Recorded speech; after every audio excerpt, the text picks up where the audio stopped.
Assalamualaikum warahmatullahi wabarakatuh. Bertemu lagi dengan saya Derianto di pertemuan kita di Praktikum Perpajakan. Untuk pertemuan kita hari ini kita akan membahas tentang surat ketetapan pajak. Yang kurang lebih adalah setiap diterbitkannya surat ketetapan pajak dipengaruhi oleh sistem pajak. Dalam hal sistem pendapatan pajak adalah official assessment. Alasan diterbitkannya surat ketetapan pajak adalah dalam rangka menagih pajak. Terbatas dalam pajak itu sendiri.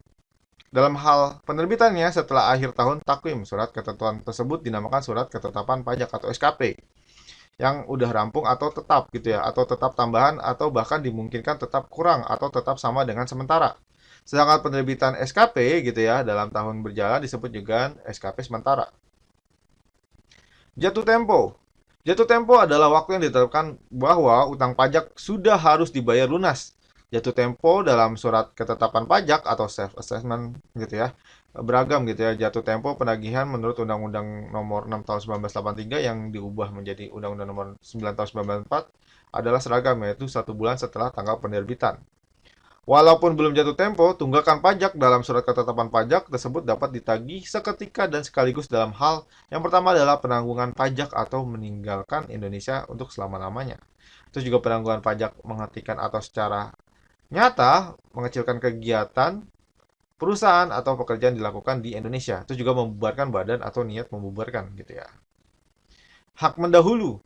Dalam hal penagihan pajak, undang-undang mengatakan bahwa negara mempunyai hak mendahulu sebagai kreditor preferent atas barang-barang milik penagihan pajak yang akan dilelang di muka umum ya. Artinya dalam hal tersebut pelelangan barang milik wajib pajak hasil pelelangan umum tersebut telah dahulu digunakan untuk melunasi utang pajak. Dalam hal ini masih terjadi sisa ya yang digunakan untuk utang pajak lainnya.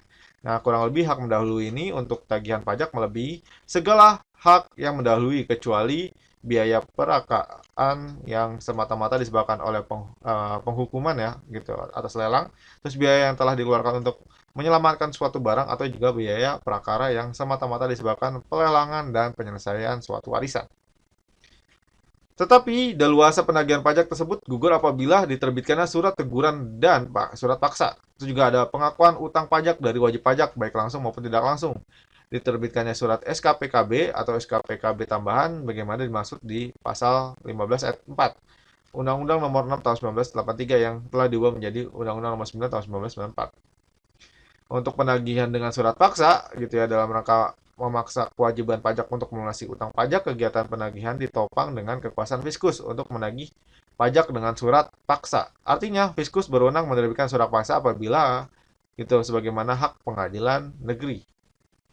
Untuk perkembangannya, kurang lagi penagihan pajak dalam surat paksa di Indonesia dilakukan berdasarkan Undang-Undang Nomor 19 Tahun 1959 tentang penagihan pajak negara dengan surat paksa. Meskipun undang-undang ini lahir di zaman pemerintahan RI, namun filsafatnya masih banyak diwarnai dengan undang-undang zaman kolonial seperti MARI, RBG, RV, Vendum, Reglement nomor 19 nomor 189 tahun 1908 gitu ya. Untuk mekanisme penagihan pajak dengan surat paksa, kurang lebih adalah mekanisme penagihan pajak di atas bila disusun secara kejadwalan kurang lebih 7 hari setelah jatuh tempo bila utang pajak tidak dilunasi atau juga 21 hari setelah diterbitkannya surat teguran ternyata masih belum lunas gitu ya. Itu juga kewajiban pajak sebagaimana turut datang surat paksa kurang lebih 2 kali 24 jam. Ada juga dalam hal masih belum berhasil melunasi utang pajak dapat diterbitkan surat perintah melaksanakan penyitaan atau juga 14 hari setelah dilakukan tagihan dengan surat paksa bila masih belum melunasi juga diterbitkan surat perintah untuk mengumumkan tentang pelelangan surat umum. Terus juga 14 hari setelah pengumuman pernyataan masih belum melunasi utang pajak, maka dikenakan sanksi berupa tindakan pelelangan di muka umum. Nah, untuk penyanderaan dalam hal menunggalkan pajak sekurang-kurangnya 100 juta ya, gitu, dan belum melunasi utang pajak, walaupun utang pajaknya gitu ya telah dilakukan pelelangan di muka umum, maka kepada wajib pajak yang dikenakan sanksi penjara kurang selama-lamanya 6 bulan, masa penyanderaan dapat diperpanjang untuk selamanya kurang lebih 6 bulan.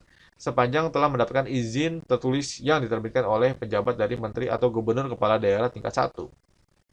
Oke, sekian pertemuan kita hari ini dan maaf jika ada kesalahan atau kekeliruan, kurang lebihnya mohon maaf. Sekian.